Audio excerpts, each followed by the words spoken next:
Across the globe, a quiet but pervasive crisis is unfolding, one that erodes the very foundation of our civic life. A profound lack of trust between citizens and the governments that serve them. Decisions are often made behind closed doors. Budgets are presented as impenetrable walls of numbers. The processes that shape our communities feel distant and obscure. This creates a fertile ground for suspicion, where citizens begin to assume the worst about how their money is spent and how critical choices are made. This erosion of trust is not merely a matter of public perception. It paralyzes progress, stifles civic engagement, and ultimately weakens the fabric of society. When people feel disconnected from their government, they are less likely to participate, collaborate, or believe in a shared future. This chasm of distrust, however, is not insurmountable. Tools capable of prying open the black boxes of bureaucracy and shining a light on public administration. These are not futuristic, unattainable solutions, but practical digital instruments deployable today to foster openness and accountability. From simple open data portals that make government information accessible to everyone, to complex systems like blockchain, creating immutable, tamper-proof records. The central promise is simple: make government actions visible, verifiable, and understandable to the people they serve. Imagine tracking your tax dollars from the moment they're collected to the exact school, road, or hospital they help fund. This essay will show how digital tools and blockchain can dismantle walls of opacity, use real-world examples to prove their power, and provide a roadmap for leaders and citizens to build honest, responsive, trustworthy governments. The journey to transparency is not just a technical upgrade, it's a fundamental rebalancing of power. By making information universally accessible and processes verifiable, technology empowers citizens to be active participants instead of passive recipients. It turns governance from a monologue into a dynamic dialogue between people and elected officials. This shift restores faith in public institutions and ensures they work for the collective good. The ultimate goal: honesty as an ingrained, verifiable feature of government. The path to a more transparent government does not require a sudden, massive leap into complex, untested technologies. Instead, it begins with simple, intuitive, widely available tools designed to make public information accessible to all. The most fundamental of these is the Open Data Portal. Think of this as a digital public library. City budgets, public employee salaries, crime statistics, business licenses, published in a clean, organized, machine-readable format. Instead of being locked in cabinets or buried in convoluted PDFs, this information is available for anyone to download, analyze, and repurpose, free of charge. These portals are catalysts for civic engagement and accountability. Journalists can uncover waste or corruption. Entrepreneurs can build helpful apps. Researchers can propose better policies. Beyond static data, digital tools can bring the very processes of governance into the public square. Live streaming city council meetings and public hearings on platforms like YouTube and Facebook removes physical barriers to participation. A working parent, a person with a disability, can now watch proceedings from home, submit questions in a live chat, and hear the debates that shape their community. Similarly, online feedback platforms and participatory budgeting tools allow citizens to propose ideas, report issues, and vote on how a portion of the public budget should be spent, transforming them from passive observers into active collaborators. While open data portals make information available, they do not guarantee accuracy or that data hasn't been tampered with. A government could alter a database to hide facts or change a digital record to favor a party. This is where blockchain offers a revolutionary solution. At its core, a blockchain is a shared, distributed digital ledger, thousands of identical linked notebooks across a network. New entries are broadcast, verified by participants, then added as a block to the chain. Each block is cryptographically linked to the one before it, creating a chronological, unbreakable chain. To alter a record, you'd need to change that block and every block after on a majority of computers, an incredibly difficult task. This structure makes blockchain immutable, ensuring the integrity of its information. Recording procurement end-to-end, initial bids to final payments, creates a permanent, auditable trail. No secret bid edits, no hidden favors without a footprint. Land registries, aid tracking, even voting systems gain verifiable integrity. To see real-world impact, look to the Republic of Georgia. After independence, property rights were insecure, bureaucratic, slow, and vulnerable to corruption and fraud. Citizens faced opaque processes, disputes, and low confidence, stifling investment and development. In 2016, NAPR partnered with Bitfury to anchor the digital land registry to a secure, private blockchain. They augmented, not replaced, the database, using blockchain as a secondary verification layer. Transaction essentials, sales, inheritance, were hashed and recorded on-chain. A unique hash created a permanent, time-stamped, tamper-proof record, independent of the central database. People received receipts linking to the blockchain record, enabling independent verification of ownership. Confidence rose, fraud risk dropped, and registration became faster and cheaper. Georgia shows that incremental integration can secure rights, reduce corruption, and stabilize the business environment, delivering a more honest government. While digital tools and blockchain offer immense potential, it would be naive to view them as a magic bullet. The digital divide, connectivity, skills, devices, can exclude the most vulnerable. Moving services exclusively online without equity risks a new form of exclusion. Bureaucratic inertia and fear of scrutiny resist radical transparency. Some resist because openness disrupts entrenched interests. Building secure portals and robust blockchain apps requires investment, development, infrastructure, security, and ongoing maintenance and staffing. Smaller municipalities may lack budget and skilled teams, risking digital ghost towns. A polished portal can still be a veneer. Cherry-picked releases hide controversy. Bad blockchain design can legitimize bad data. Technology is a tool. Without honest intent, legal access frameworks, and a watchful civil society, advanced systems can serve control rather than empowerment. Address the digital divide. Invest in connectivity and create access points in libraries, community centers, and government offices. Commit to digital literacy so everyone can find, understand, and use public information. Start small, scale smart, pick visible, high-impact pilots like broken sidewalks where data is straightforward. Demonstrate success, prove value, and win over skeptics. Iterate based on real-world use before a wider rollout. Implement robust governance, anonymize data, publish clear privacy policies, empower independent oversight. Build privacy by design so verification doesn't expose personal details. Pair tech with strong FOI laws and a vibrant ecosystem.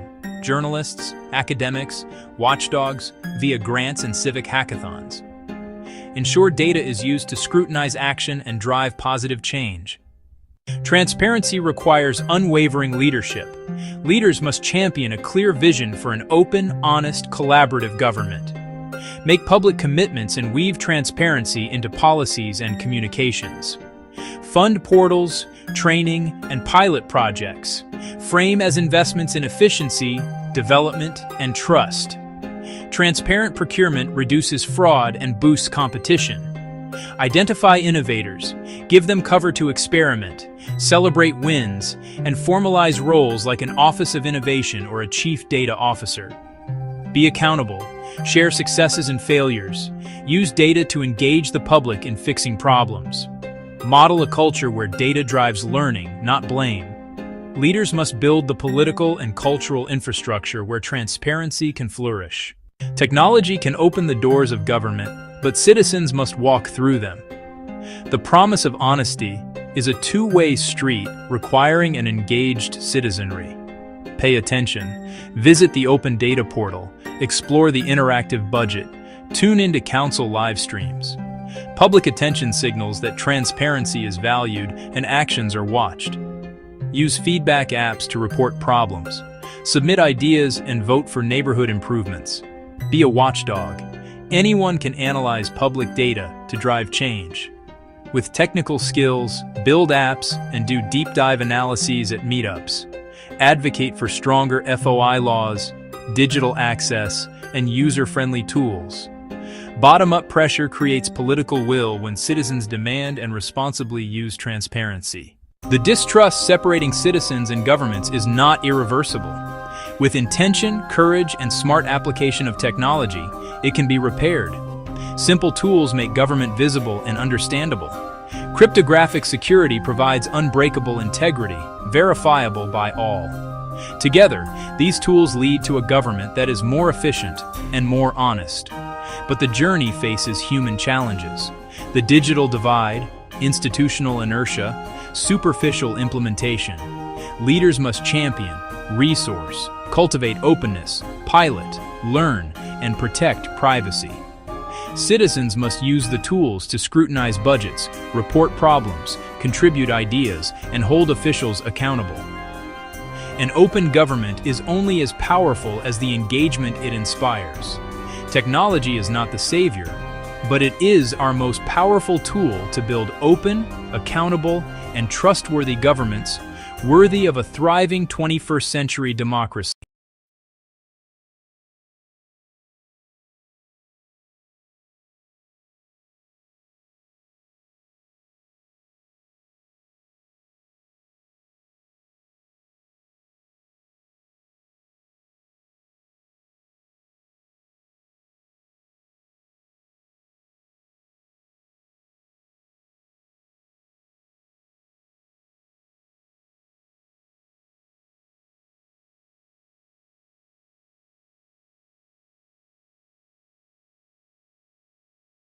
My world shattered that night. Someone broke into my home, the one place I thought was safe. They took things, yes, but they took more than that. They stole my peace of mind. Every creak of the floorboards makes me jump. I look at my neighbors and wonder if I can trust them. I feel a deep ache in my chest, anger, fear. The police came, they wrote a report, charges, court dates. But no one asked me what I needed. No one asked how to make the fear stop. I need to understand why this happened to me. I need to know if the person who did this sees the damage they caused. Do they know I lie awake at night? Do they know I am afraid in my own house? I need them to hear my voice. I need them to see my face. I need them to understand the harm they created. Punishment alone feels empty. It will not give me back my sense of safety. It will not answer the questions that haunt my quiet moments. I need something more. I need a way to heal from this wound, not just a way to punish the person who inflicted it. I hope to put the pieces of my life back together. I hope to feel safe again in my own home. I want to believe people can change, that harm can be repaired. Maybe if the person who did this could hear my story, something would shift. Maybe if they had to face the real-life consequences of their actions, not just a judge in a robe, they would understand. I am not looking for revenge. I am looking for repair. I am searching for a path that leads away from this constant fear and toward a place of healing and restored trust. This desire for something more than punishment is where restorative justice begins. It starts with the voice of the person who was harmed. It listens to their needs for safety, for truth, and for repair. It recognizes that when a wrong is done, it creates obligations, unpacking the core ideas. Restorative justice is a different way of thinking about crime and conflict. The usual justice system asks 3 questions. What law was broken? Who broke it? What punishment do they deserve? This approach focuses on rules and punishment. It often leaves the victim on the sidelines. The offender is defined by their worst act. The community watches from a distance as the formal system takes over. Restorative justice asks a different set of questions. Who has been hurt? What are their needs? Whose obligation is it to meet those needs? This changes everything. The focus shifts from broken laws to harmed people and broken relationships. The goal isn't just punishment, it's repairing the harm as much as possible. Healing for the victim, accountability for the offender, peace for the community. This approach is built on a few simple but powerful ideas. The first idea: harm creates obligations. The person who caused the harm must understand the impact and do what they can to make things right. The second idea: victims should have a voice, a right to be heard, to ask questions, to say what they need to heal. The third idea: the community has a role. Supporting both parties, upholding respect, upholding safety. Ultimately, restorative justice restores balance. Restore the person harmed to security. Restore them to dignity. Safety is the most important rule in restorative justice. Without a deep and unwavering commitment to safety, the process cannot work. It can even cause more harm. This means the physical, emotional, psychological well-being of every participant, especially the person who was harmed. They must be the top priority at all times. Before any meeting happens, careful preparation must be done. Create a safe container for the difficult conversation. The principle of consent is central to ensuring safety. No one can be forced to participate. The person who was harmed must voluntarily agree to take part. They have the right to say no at any time, for any reason. They also have the right to choose how they participate. They might not want to meet the offender face to face. They could choose to write a letter to be read aloud. They could have a trusted friend or advocate speak for them. Giving the victim control over their participation helps restore agency. A trained facilitator plays a critical role in establishing and maintaining safety. This person is not a judge, but a guide. The facilitator meets with the victim separately. The facilitator meets with the offender separately. They listen to each person's story. They explain the process clearly. They set ground rules for respectful communication. During the meeting, the facilitator ensures rules are followed. No one is shamed, no one is blamed, no one is interrupted. The facilitator's calm and steady presence helps everyone feel secure enough to speak honestly and vulnerably. The restorative meeting, often called a conference or a circle, is the heart of the process. It is a carefully structured conversation designed to allow for truth-telling and problem-solving. It is not an argument or a debate. It is a guided dialogue with a clear purpose: to address the harm and decide together what needs to be done. The structure is simple but powerful.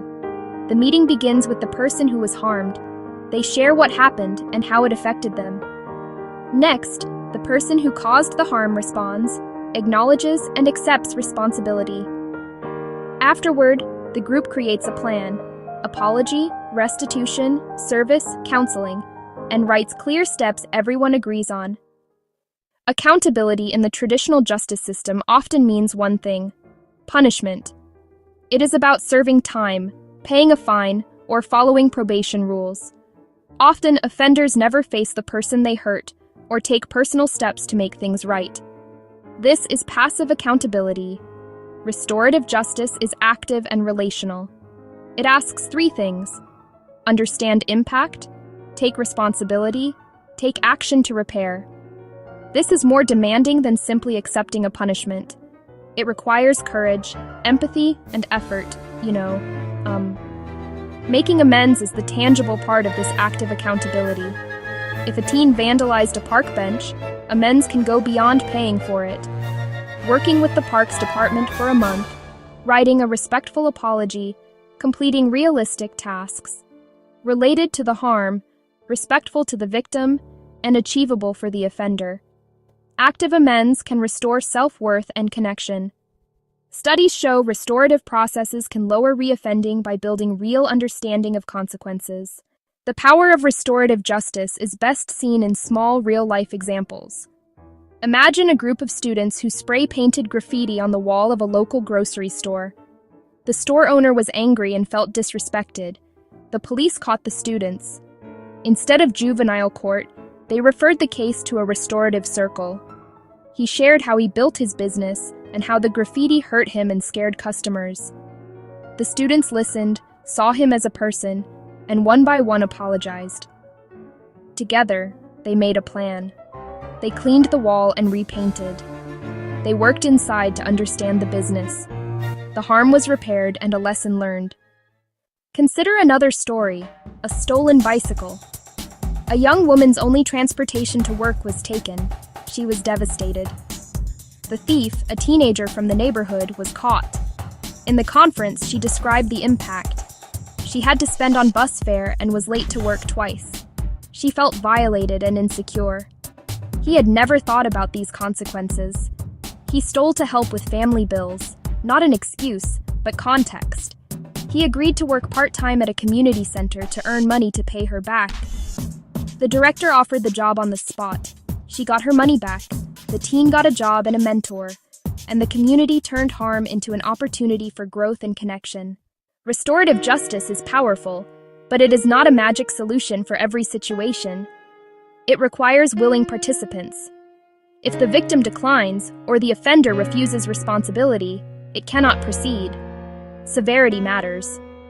In cases like murder or severe sexual assault, RJ is complex, risky for re-traumatization, and must be led by highly skilled facilitators. Successful dialogues exist, but are rare. Many programs start with property crime and minor assaults to build trust. Implementing RJ needs training, education, funding, patience, long-term commitment. Access must be equitable, regardless of race, income, or background.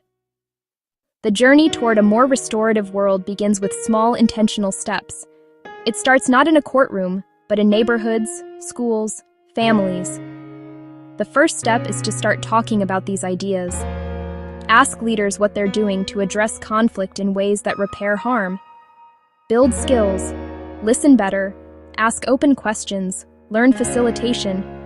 Start small, focus on a clear need, train committed community members. Partner with courts and police while maintaining community ownership. Grow steadily, be transparent, and keep equity.